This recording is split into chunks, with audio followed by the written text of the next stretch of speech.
você tem um imperador. No nosso caso, dois. Portanto, você tem alguém que impera.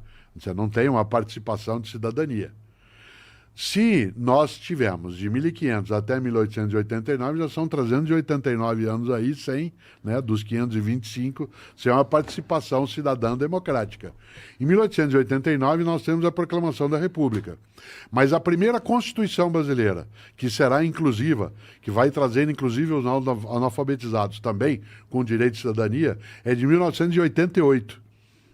Isto é, 100 anos depois da proclamação da República. De 1889 até 1988, nós temos quase 100 anos de república, mas não necessariamente de democracia.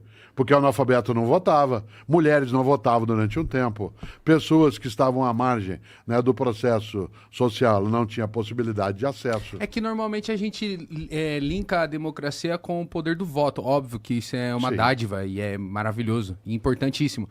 Mas o que eu quis dizer com isso é que se você for analisar mesmo, pegar números, dados, o povo que morre ainda é o povo preto, tipo, o Estado tem um braço armado que mata muito, que age de uma... Mas aí não seria uma questão de democracia. Não? Seria uma questão de justiça social. A democracia, ela é um instrumento para a proteção da justiça social. Democracia não é ausência de regras, democracia é a construção coletiva das regras. E as regras que têm que ser construídas são aquelas que produzem e facilitam o morticínio, o fratricídio, a violência contra as pessoas que são minorias políticas.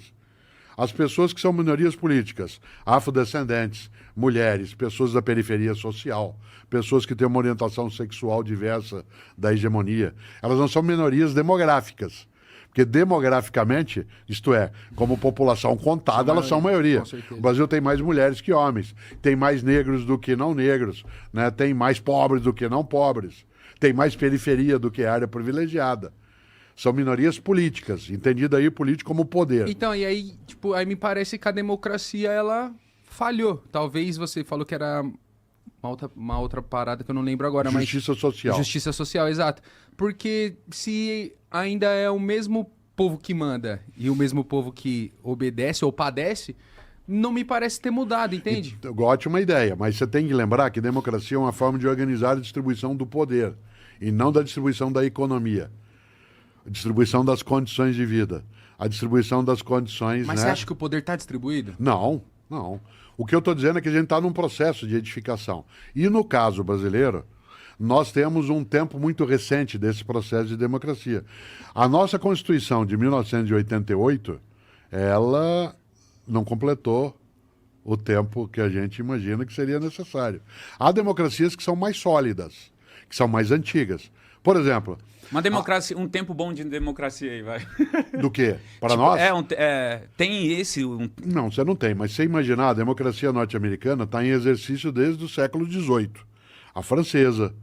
A democracia alemã, ela é mais recente, porque a própria Organização Democrática Alemã, ela começa mesmo a partir de 1945, à medida em que houve a brutalidade autoritária lá, como nós tivemos também.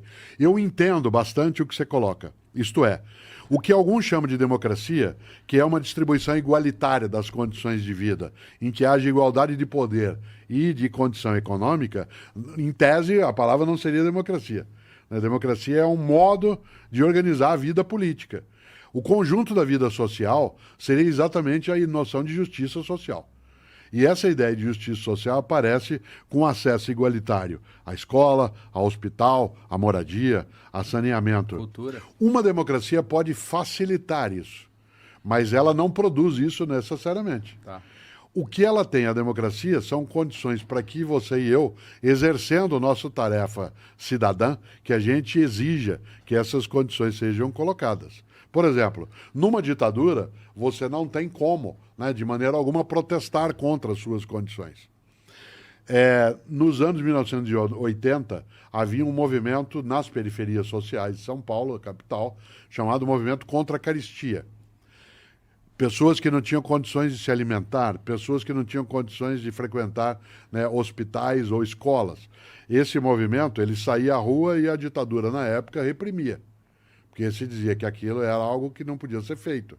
Ora, numa democracia, esse é um direito que se tem. Numa ditadura, não é.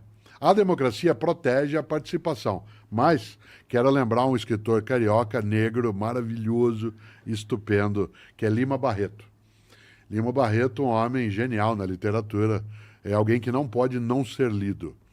E Lima Barreto dizia, olha que frase forte, o Brasil não tem povo, tem público. Porque povo é aquele que participa, age, tem atividade do dia a dia cidadã. Público é aquele que assiste. Só assiste. Ele fala isso, claro, em 1920. Mas essa ideia ainda continua valendo em várias situações. Então, uma democracia é a garantia de que haja direitos em relação à participação na organização da vida coletiva, mas não necessariamente ela garante por si mesma, né, o acesso àquilo que é a distribuição de renda, que é a presença na ruptura de privilégios.